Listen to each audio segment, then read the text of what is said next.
This is Cape Breton Accents, I've been here for like 5 years. It just feels like home away from home. a podcast hosted by CBU President David Dingwall that celebrates the stories and perspectives that make our community so vibrant and unique. Yeah, because it's important that students take part in extracurricular activities. From campus life to global impact, we're excited to share the stories that define Cape Breton University. CBU is family, and you're going to love every minute of it. Hello, and welcome to Cape Breton Accents. My name is David Dingwall, Cape Breton University's President and Vice Chancellor, and the host of our show today. Today, as we sit in a room named after CBU's founding president, Reverend Dr. Donald Campbell, I'm very, very proud to welcome a very special guest, Annette Verschuren. Welcome, Annette. Hi, Mr. President. How are you? Good. There you are, sitting in the Chancellor chair. Do you recall how you felt when you were first called upon to serve as Chancellor of CBU? Yeah, I was a bit overwhelmed when I was first called. It was John Harker who asked me to become the Chancellor, and I didn't quite know what that meant, quite frankly. That was 21 years ago, as you recall. And so eventually I said yes, but it was a bit overwhelming. To preside over these graduates and to be the Chancellor of this amazing university really was an honor, and it was an honor when I was offered it, but it's the greatest honor I've ever had in my life as I leave this wonderful role. Well, CBU is very, very proud of you as our Chancellor. You're an Order of Canada recipient. You're an accomplished business person. You have international connections. You're sought after to sit on a variety of different boards, and many people try to hit you up for money, including ourselves. But tell us about this journey as Chancellor over 20 years. There must have been some real highs and maybe not so many highs. Boy, it's been a bit of a roller coaster, David. When we started in 2004, I think the following year we changed the name. It was called University College Cape Breton. And there was a big controversy about what the new name should be, Breton University, Cape Breton University. So that was sort of out of the starting gate. But look, and then the 2008-2009 crisis, and you recall that would have been the time the Shannon School was built, the Verschuren Center was built, the Harris Hall was built. A lot of fundraising, great scholarship program, really started to expand and grow the university. And always very conscious of the strength of the business school and the international students that started to come at the beginning of my tenure, and the importance of that. I mean, this university had enrollment was down 50%. There was no way it could be sustained without getting other revenues. And so it was a brilliant move. And you expanded that.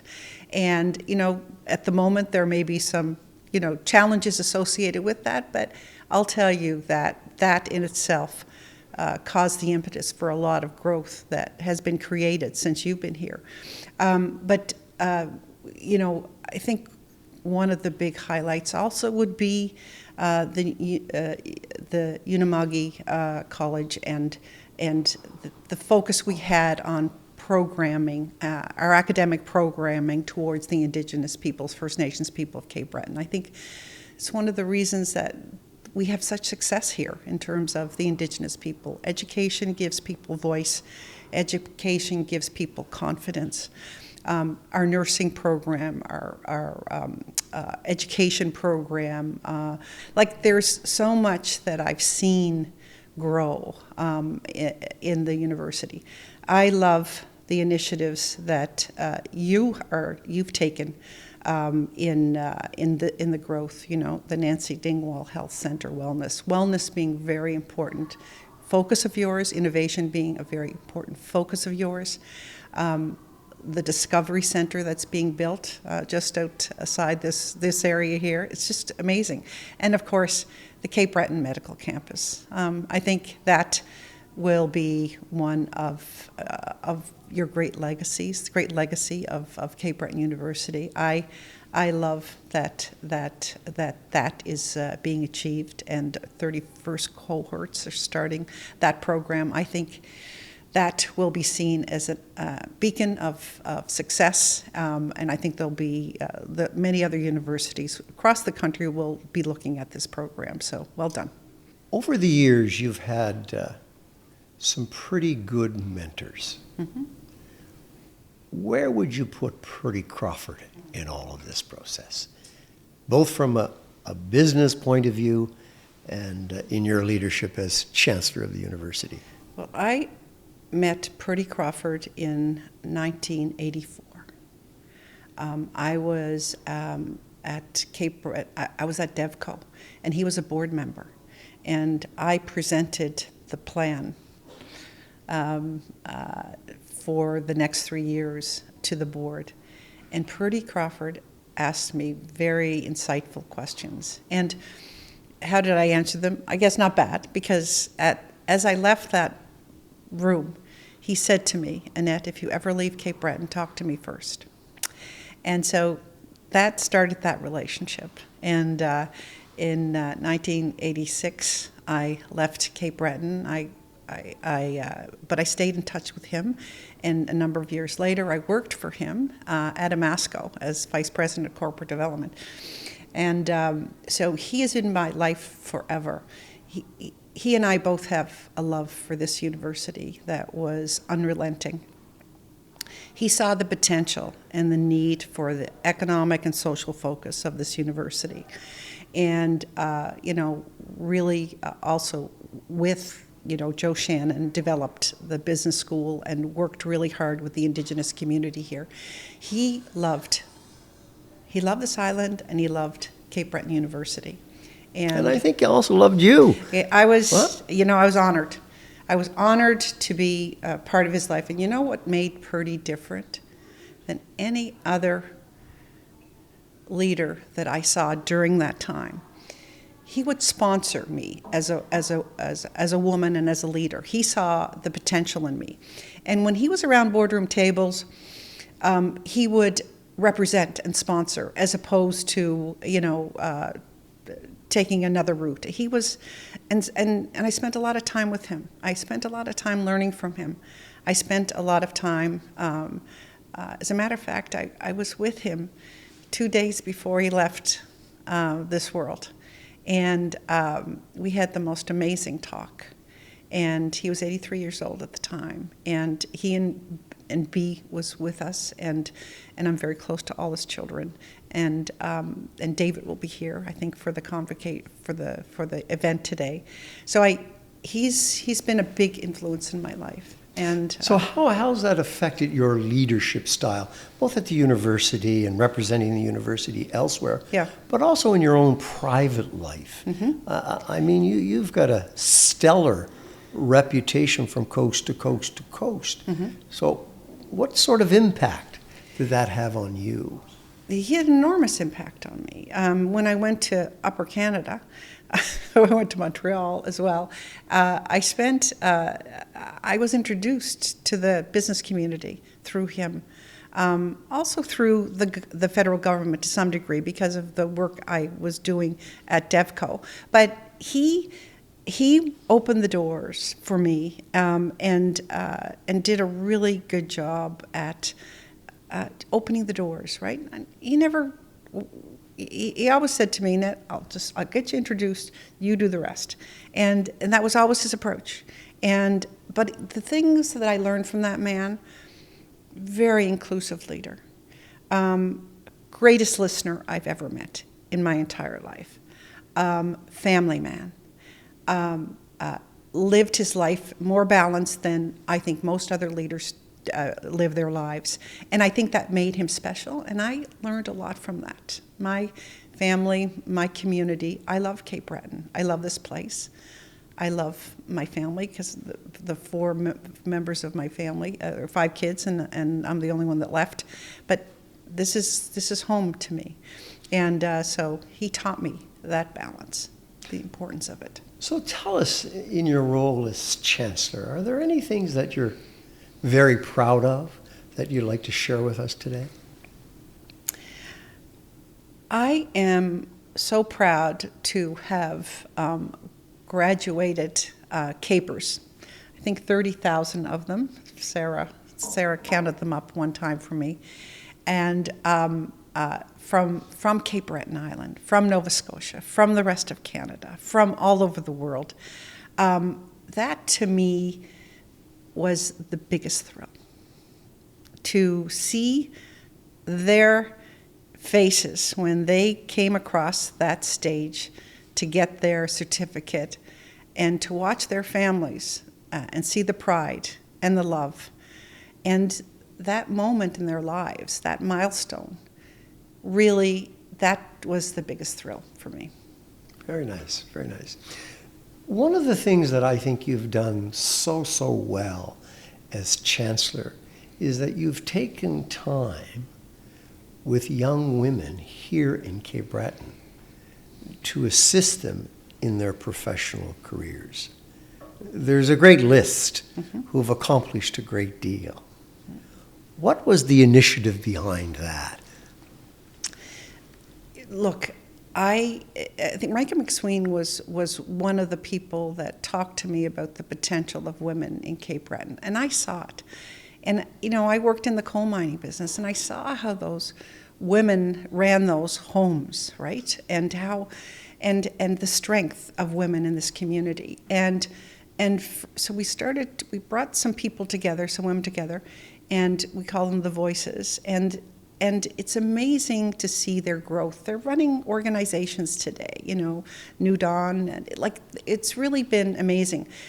But it's everywhere, David. I see the potential of women and young men everywhere. And so my sister's an educator.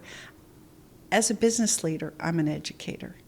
As a matter of fact, this weekend I'm spending some time with someone that's running a business and she wants some help. I do this as part of my life. I do it in Toronto. I do it everywhere. And so for me, that is a gift that I want to continue to give.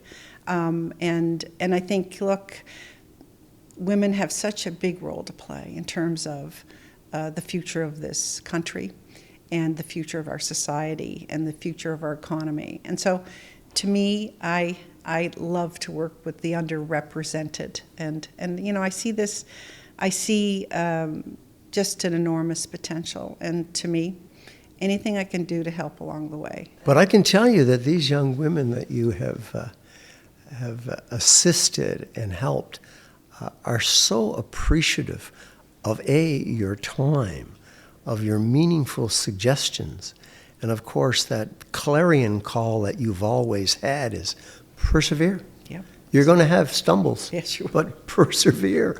That's right. Yeah, no, and I think we're good, and one of the things, conflict, everybody has conflict. You deal with it all the time. And so dealing with that, I think, I've got great experience. And I have fallen down. I'm really quick to get up. I have these little bits of advice, like, I'll sleep on an issue, but the next day I'm up and running, right? And so I think everybody has to tackle their lives and their work lives in different ways. And so to me, it's something I've done all of my life, and I just think it's really, really important. So as you look to the future, and as you step down as our Chancellor, what do you think your legacy is going to be? I think the legacy has got to be the graduates. There's no question about that. One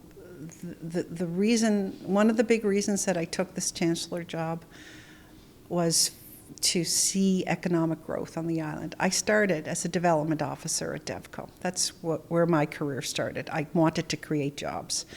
And so I'm very driven by the creation of jobs. And this institution is creating a lot of jobs, directly, but more importantly, indirectly. You're developing entrepreneurs out of this university in many numbers. And so those entrepreneurial jobs are being created on the island.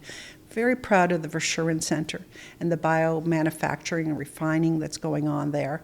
Those are also very good jobs. And so having alternatives and ways in which we can build out this community is what has driven me. I saw, when I graduated from Riverview Rural High School, almost all of my classmates left. And they didn't come back. And it was such a loss. We've lost generations. But that's changed. I think this year the highest domestic numbers we've ever had at the university are the numbers that we have today. So and people see this university as a great place to get their diploma, their degree, or their certificate. And so it's really wonderful to see. So that's not my legacy. That's the legacy of the institution, David. I had the privilege of presiding over it as Chancellor for 21 years, and that's a collective leadership of everyone that I've worked with. As you move on to other things in your professional life and private life, what is exciting you now in terms of the private sector as well as other entities that you're involved with? Yes, well, I'm very busy. I'm the chair of the Mars Discovery District, which is the biggest incubator in North America, urban center. So there's all kinds of things happening in innovation and health, in clean tech, etc. My own company called Store, which had a big milestone this year. We built the 4th largest battery installation in the world. Where? In Ontario. And I want to do it in Nova Scotia, too. But there's a lot of exciting things happening there. It's very turbulent times, David, in terms of our society today. But that's where I am so excited about young people. Young people look for solutions. And, in my career, in my life, I love being up against the wall. I loved when I was in a tougher situation than when it was easy. I love that because I was more creative. I could find different ways to solve problems. And that's from my upbringing. My father was a farmer on a farm, he called it the Rock Pile in North Sydney. And we're dairy farmers. And when something got broke, he fixed it or he rebuilt it. And that, to me, that innovation and sustainability stayed with me all of my life. A pretty big asset to have. Yes. In terms of going forward. Yeah, I'm lucky. Tell us about the boards you serve on now. Mm-hmm. Well, I serve on the boards of Air Canada. Oh, now let's stop right there. Okay. Oh, God, don't complain. Can you get them to change their peanuts, Bigger bag? Yeah, I know. But the airline industry is not an easy industry, but it's a great industry. It really is. And so I'm on the board there. I'm on the board of Canadian Natural Resources Limited, yes. which is the biggest oil and gas company in the country. I'm on the board of Saputo, one of the biggest cheese makers in the world, and I'm on the board of Liberty Mutual. That's probably my biggest board, and that's a very large insurance company. They operate in 80 countries around the world, and they've been friends of Cape Breton University as well. Yes, they have. They have been big donors in many respects, No, they've been terrific, yeah. So what are you going to miss most about this role? I will miss dealing with people like Sarah Burke and her team, which are such a professional group of people. She really is. Yeah, she really is. She's very talented, and we are so lucky to have her. So I will miss that interaction constantly. I will miss the administrators, Shauna and Gord and all the great people, Rod, and all the great people that you've surrounded yourself with, Tanya. There's no question. I will miss the the stages and meeting the academic leaders here and spending time with them. I will miss the students. That's the thing I'll miss the most. Well, look, those of us at CBU will remember you for many, many, many decades to come. And later today, on November the 7th, 2025, there will be a celebration at the Boardmore Theatre, and there will be some special announcements as it relates to Annette Verschuren and the contributions that she's made to CBU. And then this evening, we have a dinner to honor you and your family. But my final question is this. How is Stan doing? Oh, Stan. Stan will be with me. Stan look, I'm going to call him out today because he has been with me for 20 years. He's come to these, to the convocations all the time. And he's amazing. He really is. He's my kindred spirit and my best friend and one of the funniest guys I know. And so I know that I'm being honored, but Stan needs to be honored in the same way as I am.